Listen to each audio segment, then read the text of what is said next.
بسم الله الرحمن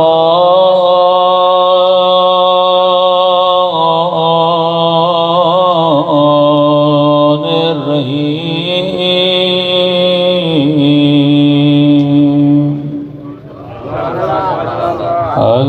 الحمد لله رب العالمين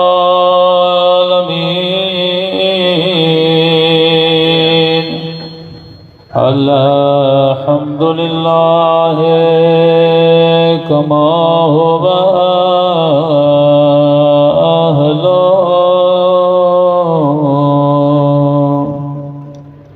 الصلاة والسلام على سيد المرسلين وخاتم النبيين أبي القاسم محمد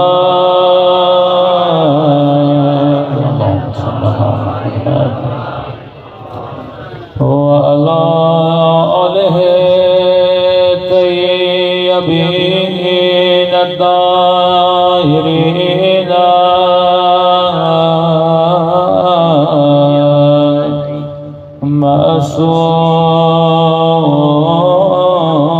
معصومين. سب مل کے دعائے امام زمانہ. اللہم کل ولیک حجت بن الحسن صلواتک علیہ وعلی آبائہ فی هذه الساعة وفي كل وليا وحافظا وقائدا وناصرا ودليلا حتى تسكنه أرضك طوعا وتمتعه فيها طويلا برحمتك يا أرحم الراحمين. صلى الله عليه وسلم.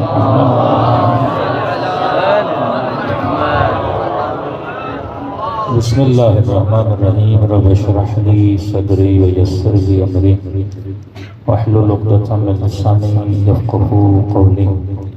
اما بعد فقد قال سبحانہ وتعالی بسم اللہ الرحمن الرحیم. قل لا اسألکم علیہ اجرا الا المودۃ فی القربى. صلوات علی محمد وعلی محمد.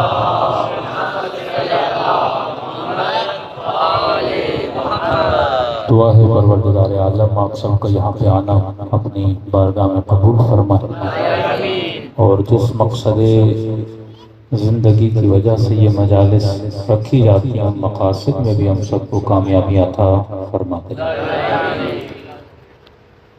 اعراب رسول کی خدمت میں آئے کہ یا رسول اللہ، آپ نے ہمیں جینے کا طریقہ سکھایا، آپ نے ہمیں بولنے کا سلیقہ بتایا، ہم اپنی بیٹیوں کو زندہ دفن کرتے تھے، آپ نے بتایا کہ بیٹی کا احترام کیا ہوتا ہے. عرب کا وہ معاشرہ جو بیٹی کو زندہ دفن کرے، اس معاشرے میں انقلاب بپا رسول نے کیا کہ جو معاشرہ زندہ دفن کرے اس معاشرے میں رسول اپنی بیٹی کے لیے کھڑے ہو جائے گا.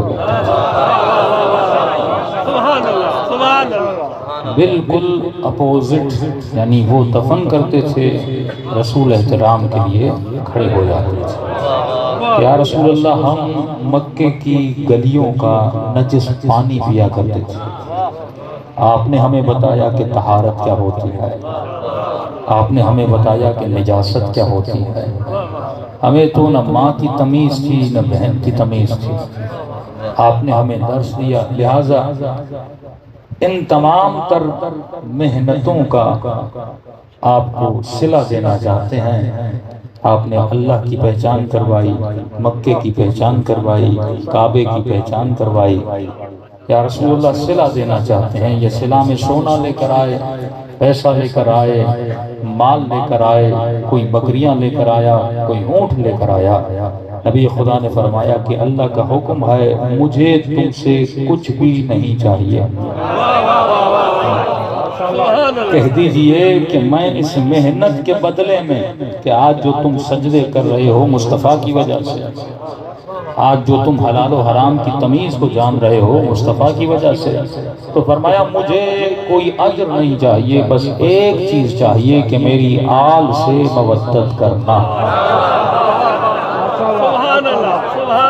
آپ کا اتنے گھنٹے مجلس میں بیٹھنا بتا رہا ہے کہ کتنی آل سے مودت ہے۔ کہا اجر یہ ہے کہ میری آل سے مودت کرنا، یہ نہیں کہا کہ میری آل سے محبت کرنا۔ عربی میں لفظ محبت بھی ہے، عربی میں لفظ مودت بھی ہے۔ فرمایا محبت ایک الگ مقام ہے، مودت ایک الگ مقام ہے۔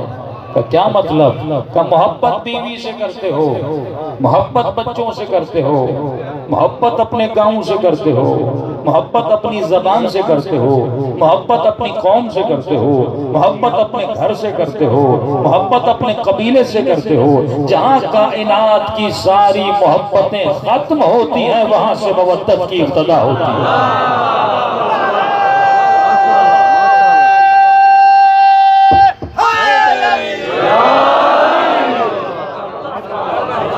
جہاں پہ بیوی کی محبت ختم ہو وہاں سے حسین کی مودت کی ابتدا، جہاں پہ اولاد کی محبت ختم ہو وہاں سے حسین کی محبت کی ابتدا ہو۔ کہ اتنی گرمی میں بندہ آ کے حسین کی مجلس سنتا ہے، بدن سے محبت ہے لیکن حسین سے مودت ہے۔ یہ تکلیف وہی برداشت کرے گا نا کہ کوئی ایسا ہو جس سے میں اپنے بدن سے زیادہ محبت کروں۔ مال سے ہر بندہ محبت کرتا ہے لیکن جب حسین کی راہ میں قربان کرتا ہے تو بتاتا ہے مولا مال سے زیادہ تجھ سے مودت ہے۔ کربلا میدان مودت ہے۔ رباب اپنے بچے سے محبت کرتی تھی پر حسین سے مودت کرتی تھی۔ بی بی ام فروا قاسم سے محبت کرتی تھی پر حسین سے مودت کرتی تھی، ورنہ کون سی ماں ہے جو اپنے بچے کو سجا کر مقتل میں بھیجے؟ کہ وہی مائیں بھیجتی ہیں جو حسین سے مودت کرتی تھی۔ اور ایک جملہ اور آگے بڑھو، حسین نے بھی خود کو اللہ کی راہ میں قربان کیا اور یہ بتایا خدایا حسین خود سے تو محبت کرتا ہے پر تجھ سے محبت کرتا ہے۔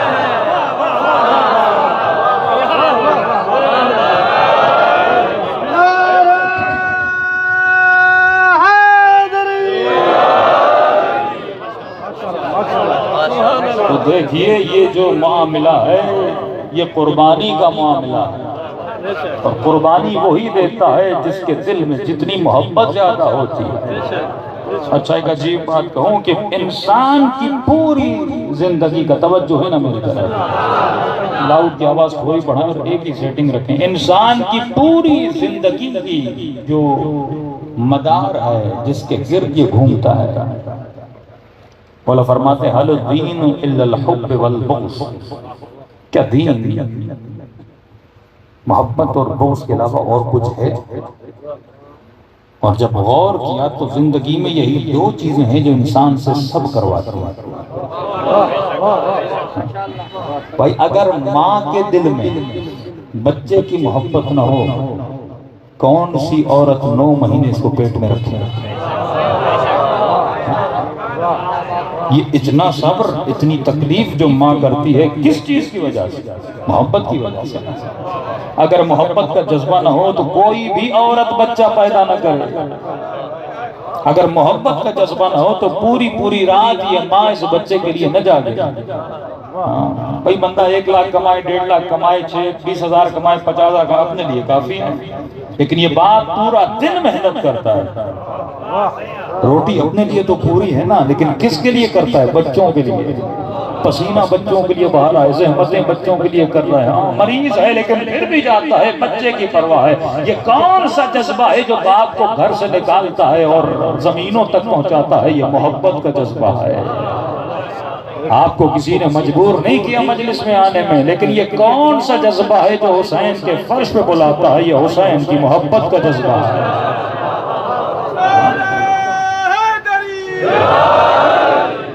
یہ واحد جذبہ ہے جو خدا نے صرف انسان کو عطا کیا۔ انسان جو کچھ کرتا ہے یا نفرت میں کرتا ہے یا محبت میں کرتا ہے۔ محبت کا ضد نفرت ہے، نفرت بھی ہوتی ہے تو محبت کی وجہ سے۔ نفرت بھی ہوتی ہے تو محبت کی وجہ سے۔ بھئی یزید نے میرا کیا بگاڑا؟ یزید سے نفرت ہے کیونکہ حسین سے محبت ہے۔ شیعوں کا کسی سے کیا جائے؟ کوئی کس کا ساتھی رہا، کوئی کس کے ساتھ رہا، بھئی ہمارا کیا جائے؟ عربستان کی سرزمین میں رہنے والے بدو عرب، اتنا فاصلہ 1400 سال کا فاصلہ، تو ہم کیوں کسی کو نہ مانیں؟ لیکن اگر ہم کسی سے نفرت کرتے ہیں کیونکہ ہم نے قسم کھائی ہے آل رسول سے مودت کی، ہم کیسے کسی سے محبت کر سکتے ہیں اگر کوئی نبی کی بیٹی کو تکلیف دے؟ ہم کیسے کسی سے محبت کر سکتے ہیں اگر کوئی مولا متقیان کو تکلیف دے؟ ہم کیسے اس شخص سے محبت کر سکتے ہیں جو کربلا کے میدان میں نبی کے نواسیوں کو تماچے مارے؟ تو اگر نفرت بھی ہوتی ہے تو اس کا دار و مدار کیا ہے؟ محبت ہے۔ محبت کی وجہ سے بندہ نفرت کرتا ہے، محبت کی وجہ سے بندہ ساری زندگی میں کام کرتا ہے۔ تو یاد رکھنا، تو جو کچھ کرتا ہے محبت میں کرتا ہے۔ لیکن یہاں پہ خطرناک چیز ہے، وہ یہ ہے کہ اگر محبت غلط ہو جائے تو بندہ غلط راستے پہ چل پڑتا ہے۔ صلوات پڑھیں محمد وعلی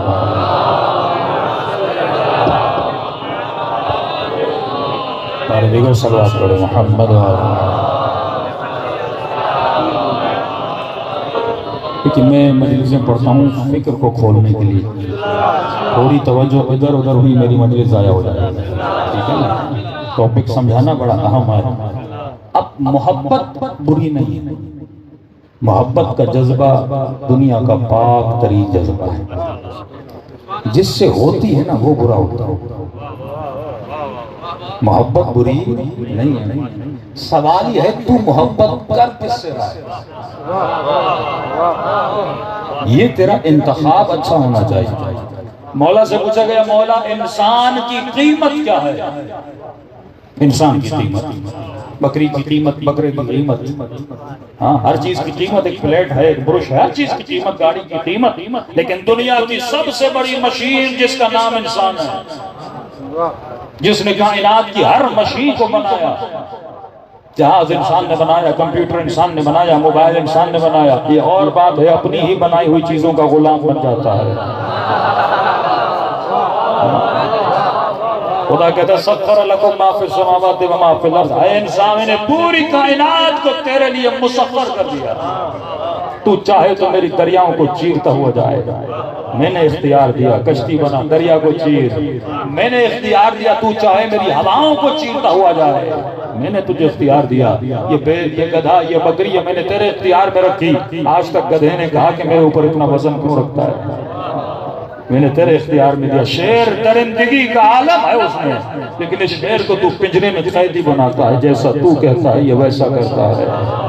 میں نے تیرے اختیار میں بنایا. اب آخری جملہ بڑا حسین فرمایا, اے میرے بندے پوری کائنات, یہ چاند, یہ پرند, یہ چرند, یہ قندیل شمس و قمر, یہ سورج, یہ دریا, یہ ہر شے میں نے تمہارے لیے بنائی, لیکن پوری کائنات میں ایک ہے جسے میں نے اپنے لیے بنایا, وہ تیرا وجود ہے.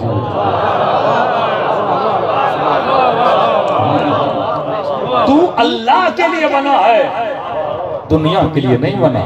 دنیا تیرے لیے بنی ہے, لیکن یہ کبھی کبھی بھول جاتا ہے میں بنا کس کے لیے ہوں. تو فرمایا اپنی قیمت سستی نہ لگانا.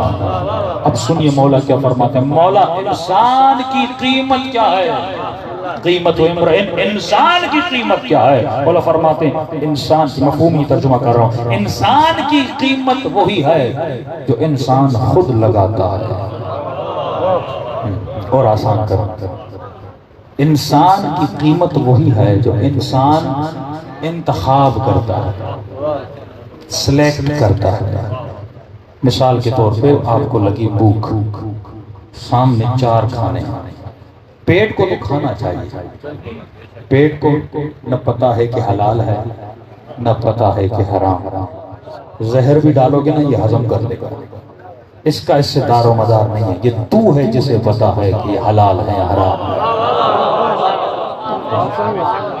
آنکھوں کو کیا پتا, آپ کو دیکھنے میں مزہ آتا ہے اس سے, یہ تو ہے آپ کو دکھاتا کیا ہے.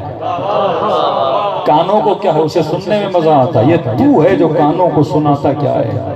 زبان کو کیا ہے, اسے تو بولنے میں مزہ آتا ہے, یہ تو ہے کہ زبان سے بولتا کیا ہے.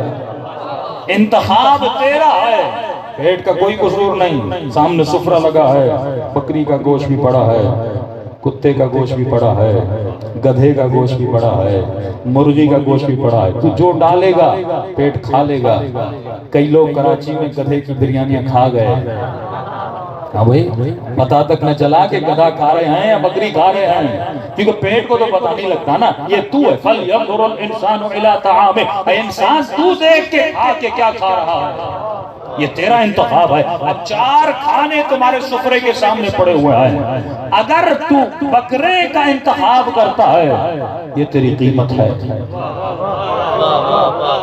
اگر تو خنزیر کا گوشت لیتا ہے, ابھی جتنے انگریز ہیں بڑا خنزیر کا گوشت کھاتے ہیں. ہاں, پورا یورپ پورا امریکہ خنزیر کھاتا ہے, اور بڑی پولٹری فارمز ہیں خنزیر کے بنانے کے, کھا رہے ہیں, اٹے کٹے بھی ہیں. ہاں, گوشت ان کو لگ بھی رہا ہے, لیکن انہوں نے اپنی قیمت حرام چنی. تو نے اپنی قیمت حلال چنی. کربلا کے میدان میں آ جاؤ, ابن سعد نے اپنی قیمت رے کی حکومت لگائی, شمر نے اپنی قیمت مال لگائی, اور نے خود اپنی قیمت جنت لگائی.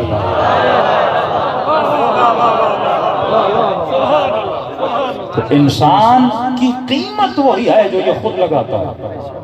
اور یاد رکھنا ایسا نہ ہو کہ اپنی قیمت کو سستا لگا. فرمایا سب سے بڑا دشمن انسان کا کون ہے؟ کسی جوان نے کہا مولانا ہمارا دشمن سب سے بڑا شیطان ہے.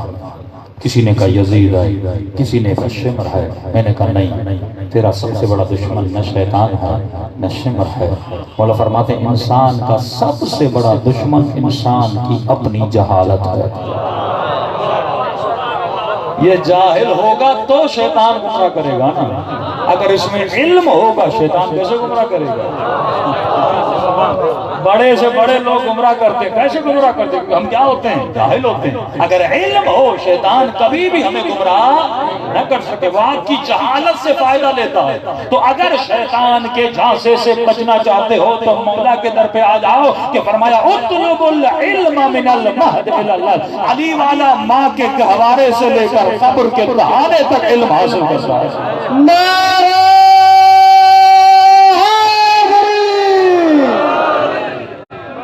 تو کم از کم ہر علی والا, ہم مولویوں کے اوپر تو واجب ہے کہ کم از کم ڈیلی 60 صفحے پڑھیں, لیکن علی والے کے لیے ضروری ہے کم از کم 20 صفحے تو پڑھے. 1 گھنٹہ ڈرامے پہ گزر جاتا ہے. دیکھیے انسان ہے کتنا بے وقوف, یہ خود اپنا دشمن ہوتا ہے.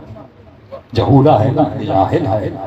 کبھی کہتا ظلمت نفسی وتجرأت بجہلی, قیامت کے دن کہے گا اے خدا میں نے اپنے نفس پہ بڑا ظلم کیا اور میں جاہل تھا تبھی میں نے ظلم کیا. اگر جاہل نہ ہوتا کبھی ظلم نہ کرتا. اچھا آپ 1 گھنٹے کا ڈرامہ دیکھتے ہو، کہانی بھی جھوٹی، تو سچی کہانی ہوتی ہے کیا؟ کہانی جھوٹی، کیریکٹر جھوٹے، جو رو رہی ہے وہ جھوٹی، جو ہنس رہا ہے وہ جھوٹا، پورا 1 گھنٹہ جھوٹ دیکھ کے تجھے مزہ آتا ہے، اس سے بڑا کوئی بے وقوف انسان ہوگا؟ اور وہی جھوٹ دیکھ کے کبھی روتا بھی ہے، کبھی ہنستا بھی ہے۔ تو کتنی آسانی سے شیطان انسان کو کیا کرتا ہے؟ گمراہ کرتا ہے۔ معصوم فرماتے اس کے جھانسے سے بچ، یہ تھوڑا تھوڑا کر کے تجھے علی کے در سے دور کرتا ہے۔ کیسے مومن کی کسی مومن سے دوستی ہوئی اور اس کو سگریٹ کی عادت تھی، کہا بھائی 1 سگریٹ پی لے، تو اندر سے آواز آتی ہے 1 سے کیا ہوتا ہے؟ 1 سے کیا ہوتا ہے؟ 1 پی لی، اگلے دن کہے گا 2 پی لی، کہے گا 2 سے کیا ہوتا ہے؟ کرتے کرتے 1 ڈبی تک آ جائے گا۔ مولا فرماتے ہیں علی والا شیطان کے وسوسے کو پہلی مرتبہ اس کا گلا گھونٹ دیتا ہے۔ پہلی مرتبہ اے جوان، ذہن میں برائی کا خیال آئے، اپنے ذہن میں برائی کو موت دے دے۔ اگر تو ذہن میں موت نہ دے سکا، یاد رکھنا آگے جا کے اسی برائی میں پھنس جائے گا۔ وہ تھوڑا تھوڑا کر کے، کسی جوان نے اکثر پوچھتے مولانا اگر کسی خاتون کا میسج آئے جواب دینا صحیح ہے؟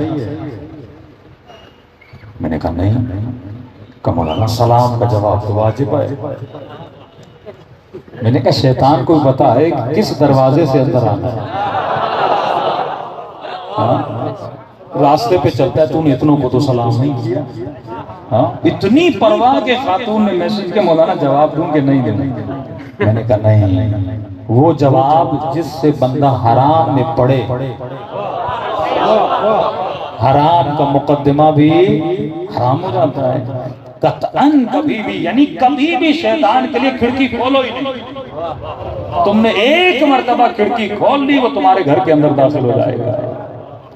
یہی تلاطم ہماری زندگی میں ہوتا رہتا ہے کہ انسان، عقل مند ترین انسان وہ ہے، 1 گھنٹے کی مجلس سے میں مختصر کرتے جا رہا ہوں، عقل مند ترین انسان وہ ہے جو اپنے خیال کو پہچانتا ہے۔ کیسے؟ یہ آپ کو ایسا فارمولہ دے رہا ہوں کہ زندگی سلمان فارسی جیسی بن جائے۔ اب ہوتا کیا، میں نے کہا محبت تو اچھی چیز ہے، کس سے ہو رہی ہے یہ مہم ہے۔ محبت کا جذبہ بہت پاورفل ہوتا ہے۔ خدا نہ خواستہ کسی جوان کو کسی خاتون سے محبت ہو گئی، اب جب محبت کے جھانسے میں آیا، باپ کی بہترامی کرے گا، ماں کی بہترامی کرے گا، اس محبت کو پانے کے لیے شیطان اس سے سب کچھ کروائے گا۔ تو مولا فرماتے ہیں پہلے یہ سوچ جس سے محبت ہو رہی ہے کیا وہ لائق محبت بھی ہے کہ نہیں ہے۔ اپنی محبتوں کو نجاستوں میں مت ڈالا کرو، محبت کا جذبہ ہو تو بس حسین ابن علی کے لیے، اور اگر کسی سے ہو رہا ہے تو حسین کی وجہ سے ہو، علی ابن ابی طالب کی وجہ سے ہو۔ یہ شیطان کبھی کبھی بہت آسانی سے تمہیں گمراہ کرتا ہے۔ ایران کے بہت بڑے عالم دین آیت اللہ العثمان انصاری، بہت یعنی ان کے شاید دفتر میں کروڑوں کا خمس پڑا رہتا ہے، وقت کے بہت بڑے مرجع۔ بیوی آ گئی، کہنے لگی کہ انصاری شادی ہے کسی خاتون کی رشتہ داروں میں، لہذا میرے پاس چاندی کی سونے کی چوڑیاں نہیں ہیں تو مجھے لے کر دو۔ عورتیں کیا بولیں گی، اتنے بڑے مولوی کی بیوی لیکن زیور ہی نہیں۔ تو اتنا خمس آغا انصاری کے پاس ہوتا تھا، لیکن خود ایران میں کیا کرتے تھے، جو رابطے سیتے تھے، رومال بناتے تھے اور ان کو بیچتے تھے سردیوں میں گرمیوں میں، اس سے جو پیسہ آتا تھا اس سے اپنا گھر چلاتے تھے۔ یہ معیار تھا خوف خدا کا۔ انہوں نے بیوی کو کہا 1 مہینہ صبر کرو، سردی کا موسم آنے والا ہے، میں نے بہت سارے چیزیں سی کے رکھی ہیں، مارکیٹ میں بیچوں گا، جو پیسے آئیں گے تمہیں کچھ نہ کچھ لے کر دوں گا۔ لیکن عورت جب ضد پہ آئے تو مولوی بھی ہو تو وہ کچھ نہیں کر پاتے۔ تو کہا نہیں، کہ پیسے نہیں ہیں کہاں سے لاؤں؟ اب مولوی کی بیوی تھی، پڑھی لکھی بھی تھی، اس نے کہا قرضہ لینا تو جائز ہے نا۔ کہا کس سے قرضہ لوں؟ کہا اتنا خمس کا مال پڑا ہوا ہے، تھوڑا سا اٹھا لے قرضے کی نیت سے۔ جب تو اپنی رومال جورابیں بیچ لینا وہ پیسے وہاں جا کے رکھ لینا۔ آغا انصاری کہتے ہیں مشورہ شرعاً برا تو نہیں تھا، جائز تھا، قرض تو اٹھا سکتا تھا۔ میں نے کہا ٹھیک ہے چلو اتنی تمہیں جلدی ہے تو میں اٹھاتا ہوں۔ کہتے گئے اس کمرے میں جہاں پہ مال امام پڑا ہوا تھا اس کا مال، آغا انصاری نے کہا کہ میں نے پیسے لیے، لینے کے بعد ذہن میں خیال ہے، یہ خیال ہر علی والے کے ذہن میں آتا ہے، ہاں یہ امر الہی ہر بندے کے ذہن میں، جب تو برائی کرتا ہے ذہن میں خیال آتا ہے کہ نہ کرنا تو علی کا چاہنے والا ہے۔ اب تو کس خیال کو فالو کرتا ہے یہ تیری اوقات ہے، یہ تیری قیمت ہے۔ تو خود اپنی قیمت لگاتا ہے، شیطان نہیں لگاتا۔ شیطان تجھے خیال دیتا ہے، ایک طرف خدا بھی تیرے ذہن میں اچھا خیال ڈالتا ہے، تم کس خیال کو چن کے اپنی زندگی پہ چلتے ہو یہ تیری اپنی قیمت ہے۔ انصاری کہتا ہے ذہن میں خیال آیا انصاری اگر تو نے پیسے بیوی کو دیے اور اس کے بعد تو مر گیا تو کیا بیوی ایسی ہے کہ تیرے پیسے واپس رکھے؟ اس نے کہا جو 1 مہینہ صبر نہیں کرتی میرے مرنے کے بعد اپنی چوڑیاں کہاں سے بیچے گی؟ کہ مجھے یقین نہیں ہے بیوی پر، وہیں پہ پیسے واپس رکھے گا۔ اگر بیوی ناراض ہوتی ہے ہو جائے، امام زمانہ کو ناراض ہونے نہیں دوں گا۔ رضاً برضا، یہ نیت ہونی چاہیے کہ میں زندگی میں جو کچھ کروں اللہ کی رضا کے لیے کروں، اللہ کی رضا میں ہر عمل ہونا چاہیے۔ لیکن اگر دنیا کو راضی کرنا چاہا، دنیا کے بس میں نہ جنت ہے، دنیا کے بس میں نہ نعمت ہے اخروی ہے، یہ خدا ہے جو جنت کا مالک بھی ہے جہنم کا مالک بھی ہے۔ کہتا ہے گھر آیا، بیوی نے کہا کیا ہوا؟ میں نے کہا نہیں لایا، مجھے تجھ پہ یقین نہیں ہے، کل میں مر گیا، پیسے میرے کون دے گا؟ ناراض ہو گئی کہ کوئی بات نہیں، ناراض ہوتی ہو جاؤ لیکن میں اپنے امام زمانہ کو ناراض نہیں کروں گا۔ رات کو سو گیا، صبح کو شاہ کے دروازے پر قبلہ قبلہ میں نے کل رات ایک عجیب خواب دیکھا ہے۔ کیا دیکھا؟ قبلہ خواب میں دیکھتا ہوں شیطان ہے اور شیطان کے ہاتھ میں سینکڑوں رسیاں اور ان رسیوں میں لوگوں کی گردنیں بندھی ہوئی ہیں اور کھینچ کے ان لوگوں کو جہنم کی طرف لے جا رہا ہے۔ کہ ایک رسی ان سب رسیوں میں سے موٹی تھی اور تعجب کا عالم یہ تھا کہ وہ رسی آپ کی گردن میں بندھی تھی، لیکن آپ آدھے راستے میں چھڑا کر بھاگ گئے۔ قبلہ کہتے ہیں بیوی نے بھیجا تو تھا لیکن امام زمانہ نے بچا دیا۔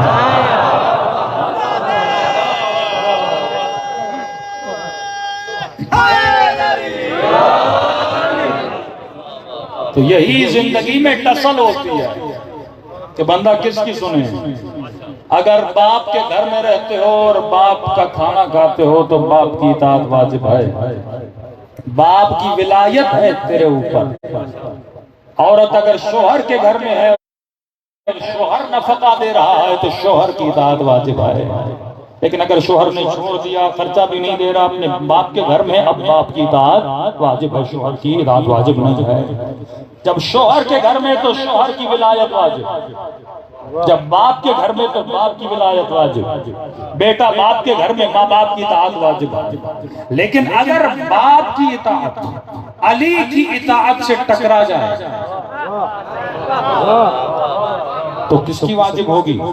اولا بانفسکم، نبی اور علی اور اللہ کی اطاعت واجب ہے۔ مثلا شوہر بیوی کو کہے کہ فلاں دوست کی شادی میں جانا ہے اور دوپٹہ نہیں پہننا تجھے، تو کہتی مولانا کس کی سنوں، شوہر کی سنوں یا اللہ کی سنوں؟ میں نے کہا یہاں پر اللہ کی اطاعت واجب ہے، شوہر کی اطاعت واجب نہیں ہے۔ باپ بیٹے کو کہے فلاں جگہ سے چرس لے کر آ، فلاں دکان سے بھنگ لے کر آ، کہ مولانا باپ کی سنوں؟ میں نے کہا نہیں، یہاں پہ اللہ کی اطاعت واجب ہے۔ فلاں آفیسر سے رشوت تو لے کر آ، نہیں، یہاں پر کس کی اطاعت واجب ہے؟ اللہ کی اطاعت واجب ہے۔ یہی ٹسل میری زندگی میں ہوتی ہے کہ میں علی کی سنوں یا شیطان کی سنوں، علی کی سنوں یا نفس کی سنوں۔ اب جو دعوتیں تمہیں آتی ہیں یہ تو طے کرتا ہے تو کس کی دعوت پہ چل رہا ہے۔ پوری رات ہر خیمے میں چلتا رہا، کس کی سنوں کس کی سنوں؟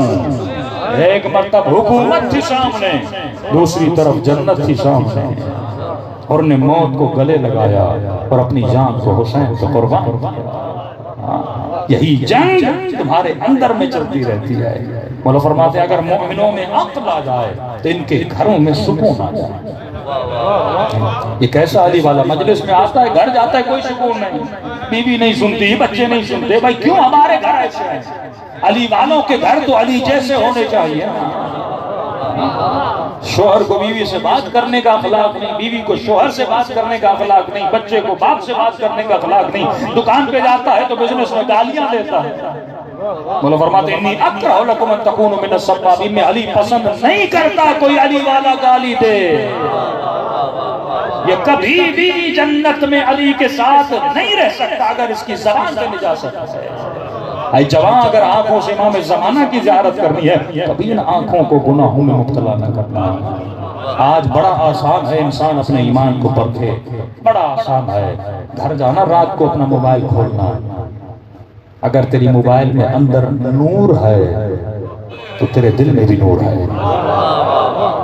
اگر تیری موبائل گندگی سے بھری ہے، گانوں سے بھری ہے، گندی چیزوں سے بھری ہے، گندے کانٹیکٹ سے بھری ہے، تو تمہارے دل میں بھی نجاست ہے۔ علی علی کرنا آسان ہے، پر علی جیسی زندگی گزارنا بڑا مشکل ہے۔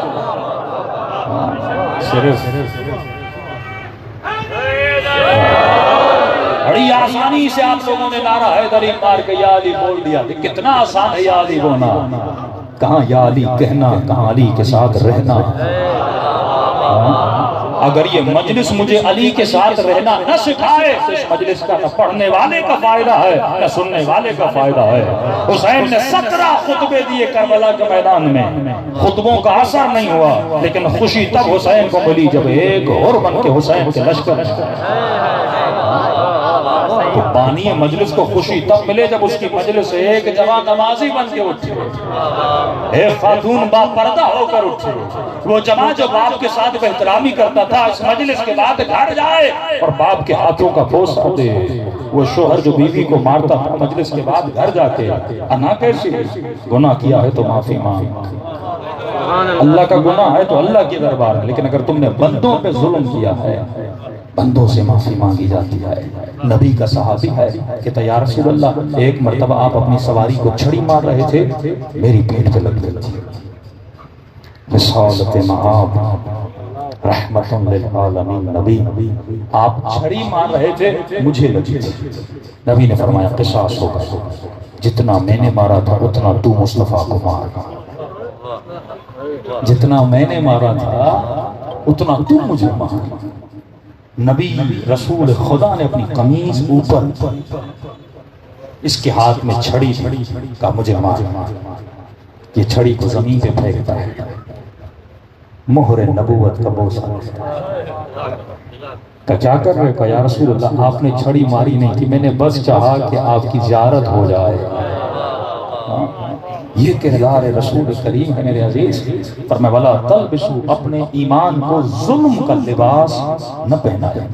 علی والے کا دل نرم ہوتا ہے، علی والا مہرباں ہوتا ہے۔ فارمولہ دے رہا ہوں، مولا فرماتے ہیں مومن کا آئینہ ہوتا ہے۔ اگر چاہتے ہو نا گھروں کے مسئلے ختم ہو جائیں، مومن کا آئینہ ہوتا ہے۔ شوہر بیوی کو آئینہ بنائے، پوچھے میری کون سی عادت، میرا کون سا اخلاق تجھے برا لگتا ہے۔ شوہر بیوی کو آئینہ بنائے، بیوی شوہر کو بنائے، بیٹا باپ کو آئینہ بنائے کہ بابا میری کون سی عادت آپ کو بری لگتی ہے۔ اس طرح اصلاح نہیں ہوگی۔ اور معصوم فرماتے کائنات کا سب سے بڑا بے وقوف انسان وہ ہے جو اپنی غلطی نہیں مانتا۔ فرمائیے غرور کی نشانی ہے۔ شیطان غلطی نہیں ماننا تھا، کہتا تھا خدا تو نے مجھے گمراہ کیا، اگر تو نہ کہتا میں آدم کو سجدہ نہ کرتا آج میں بڑا بلندی پر ہوتا، لیکن تو نے مجھے کہا۔ فرمایا مومن کی نشانی ہے غلطی کرتا ہے تو غلطی کو ایکسپٹ کرتا ہے، اور غلطی کو ماننے کے بعد فوراً اللہ کی دربار میں اپنی غلطی کی معافی مانگتا ہے۔ فرمایا کچھ چیزیں بچوں سے سیکھ، کچھ چیزیں حیوانوں سے سیکھ، کچھ چیزیں بکریوں سے سیکھ، کچھ چیزیں مکھیوں سے سیکھ۔ یہ جتنی مخلوق ہے اللہ کی، اس میں انسان کے لیے کیا رکھی گئی ہے؟ نشانیاں رکھی گئی ہیں۔ فرمایا کبھی بھی مکھی نہ بن، کیا نہ بن؟ مکھی نہ بن۔ کہ مولا وہ کیسے؟ کہ تم نے کبھی کبھی دیکھا ایک بندہ نہا کے باہر آتا ہے پورا بدن صاف، لیکن یہاں پہ تھوڑا سا زخم ہوتا ہے، مکھی پورے صاف بدن کو چھوڑ کر گندگی پہ بیٹھ جاتی ہے۔ کہ مکھی نہ بننا۔ ایک مومن میں اگر ایک بھی عیب ہے نا تو ساری خوبیوں کو چھوڑ کے ایک عیب پہ کیوں چپک جاتا ہے؟ کہا شہد کی مکھی بن۔ حضرت عیسیٰ یا حضرت موسیٰ گزر رہے تھے، ایک کتا مرا ہوا تھا، سب نے اپنے ناک پہ کپڑا رکھ لیا، کتنی بدبو ہے۔ نبی خدا فرماتے اس کے دانت کتنے سفید ہیں۔ انہوں نے بدبو کو نہیں دیکھا، دانتوں کو دیکھا۔ کہ کچھ چیزیں بچوں سے سیکھا کر۔ کہ مولا وہ کیا؟ کہ بچے جس طرح لڑتے ہیں، دو بچے آپس میں لڑ پڑے، کہ اماں اس نے مجھے مارا، اس نے کہا بابا اس نے مجھے مارا، یہ بڑے آپس میں لڑ پڑتے، تیرے بچے نے میرے بچے کو مارا۔ مولا فرماتے تھوڑی دیر کے بعد دیکھو یہ بچے آپس میں مل جاتے ہیں۔ کہ بچوں کی طرح لڑا کر اور بچوں کی طرح جلدی سے آپس میں گلے مل لے جاتے ہیں۔ دوسری چیز بچوں سے سیکھ۔ فرمایا کبھی کبھی تم نے دیکھا بچے مٹی کے گھر بناتے ہیں، بڑی محنت سے بناتے ہیں، 2 گھنٹے لگاتے ہیں، یہاں گھر بنایا، یہاں کمرہ بنایا، یہاں مٹی رکھی، اور فرماتے جب باپ کہتا بیٹا جانے کا وقت ہے، اتنی محنت سے بنائے ہوئے گھر کو لات مار کے اپنے گھر چلے جاتے ہیں۔ فرمایا مومن ایسے جب دنیا میں آتا ہے تو محنت سے گھر بناتا ہے، لیکن جب ملک الموت کا بلاوا آتا ہے چھوڑ کے علی کی طرف چلا جاتا ہے۔ فرمایا بچوں کی طرح بنا کر۔ کہ کبھی تم نے دیکھا یہ عید کے کپڑے کتنی محنت سے ماں باپ بناتے ہیں، پہنتے ہیں، لیکن باہر جا کے اسی دن میلے کر کے آ جاتے ہیں۔ کپڑے اچھے بھی پہنتے ہیں لیکن ان کپڑوں سے دل نہیں لگاتے۔ کہ دنیا بنا لیکن دنیا سے دل نہ لگایا کر۔ یہ چیزیں بچوں سے سیکھا کہ جلدی جلدی بیان کر رہا ہوں۔ فرمایا شوہر کو کیسا ہونا چاہیے، بیوی کو کیسا ہونا چاہیے۔ مولانا فرماتے بیوی کو پھول کی طرح ہونا چاہیے۔ کس طرح ہونا چاہیے؟ پھول کی طرح۔ مطلب وہ کیسے؟ کہ شوہر جب گھر میں داخل ہونا تو اس کا چہرہ پھول کی طرح مسکراتا ہوا ہونا چاہیے، کہ جب یہ تھکا ٹوٹا گھر پہنچے اپنی بیوی کی مسکراہٹ کو دیکھ کے پوری تھکاوٹیں بھول جائے۔ کہ مولا شوہر کو کیسا ہونا چاہیے؟ فرمایا جب تمہارے گاؤں میں بستی میں بارش آتی ہے کیچڑ ہو جاتا ہے، چپلوں کو کیچڑ لگتی ہے، جب تو گھر جاتا ہے کیا وہ کیچڑ والی چپل کمرے میں لے کے جاتا ہے؟ کہ نہیں مولا۔ کا کیا کرتا ہے؟ کہ مولا پھر چھانتا ہوں یا باہر رکھتا ہوں، صاف کرتا ہوں، پھر جاتا ہوں۔ کہ مرد بھی ایسا ہو جب گھر جائے باہر کی جتنی پریشانیاں ہیں باہر پھینک کے جائے، باہر کا غصہ بچوں پہ نہ اتارے، بیوی پہ نہ اتارے۔ اگر گھر ایسے ہوں تو مولا فرماتے ہیں سلمان منا اہل البیت، سلمان ہم اہل بیت میں سے تھا۔ کہ مولا سید نہیں تھا، بنو ہاشم نہیں تھا۔ فرمایا کہ سلمان نے زندگی میں کبھی اپنی آرزو نہیں کی، وہی چاہا جو علی نے چاہا۔ کربلا میں یہی منظر نامہ نظر آتا ہے کہ فرماتے ہیں کہ خطا کرنے کے بعد توبہ بھی کرو تو حر کی طرح، آنکھوں پہ پٹی باندھی، ہاتھوں میں رسی باندھی۔ حر کیوں بنا؟ ادب کی وجہ سے۔ عالم بھی ہونا ادب نہ ہو کوئی فائدہ نہیں، مولوی بھی ہونا ادب نہ ہو کوئی فائدہ نہیں۔ اصل ہے ادب، بے ادب محروم از لطف رب۔